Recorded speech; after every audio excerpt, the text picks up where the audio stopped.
Je me nomme Aminata Ka, 32 ans, mère d'une fille de 2 ans, mariée.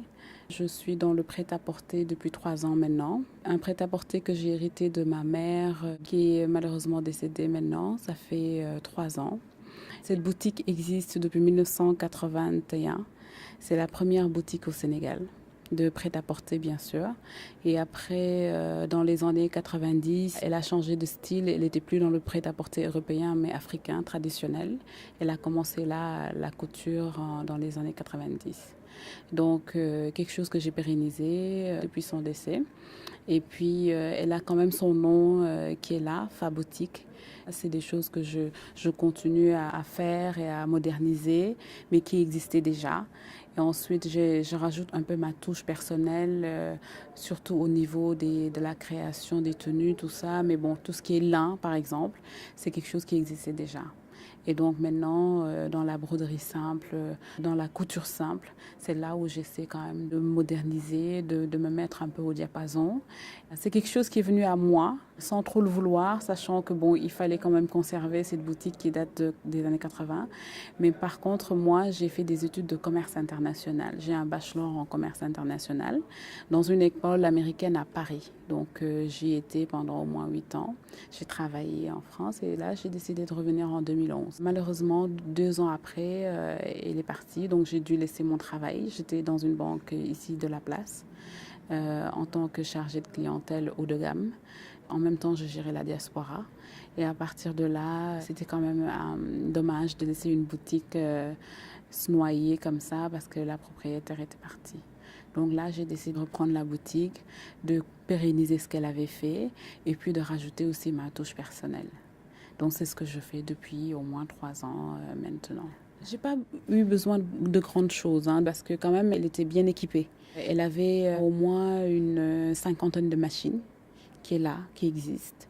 Et puisqu'elle était dans la confection de tenues de travail, elle avait des marchés à côté des tenues de travail. Elle a même fait, dans les années 90, elle a même gagné un marché de l'armée. Je pense qu'elle a même fait des défilés aussi le 4 avril. Elle a cousu des tenues militaires. Donc elle avait vraiment tout le nécessaire pour pérenniser.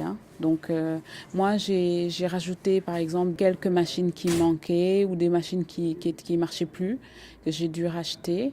Mais honnêtement côté machine c'est déjà sur place.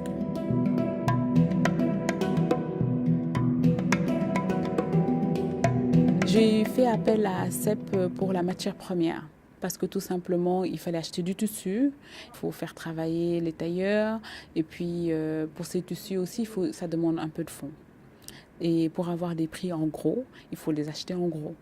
Cela fait 3 ans maintenant que annuellement, on prend un crédit de 2 millions, on le rembourse mensuellement et on se retrouve bien, puisqu'on a des prix assez intéressants. Puis avec le décès, aucun document était à mon nom au début. Donc les comptes de la boutique, tout ça, enfin j'avais rien. Et après on n'a pas tout de suite accès à ces documents-là pour pouvoir continuer à utiliser un compte de défunt. Donc il faut tous les éléments, ce qui est relativement lent. À partir de là, à mon nom, j'ai dû emprunter, sachant qu'il ne me demande pas beaucoup d'éléments. C'est par le biais d'une amie et par parrainage que j'ai connu Monsieur Lo, qui travaille à CEP et qui a pu me faire un dossier assez rapidement, sachant qu'au bout de 2 semaines, je pense, c'était déjà sur place. Il est venu, il a fait son déplacement, il est venu voir effectivement si je gérais bien les lieux. J'ai dû lui donner quelques factures, ce qui est relativement facile, et puis hypothéquer un terrain nu que mon père détient. Donc c'est ça, enfin les éléments que je lui ai donnés, c'était assez rapide. Honnêtement, au bout de 2 semaines, c'était déjà prêt. Par rapport à une banque standard, voilà, les documents, et en travaillant même dans une banque, c'est pas aussi facile. Il faut un compte qui bouge, il faut des éléments assez concrets, des choses, voilà. Donc c'est pour ça que j'ai fait appel à ASEP, effectivement. C'était rapide.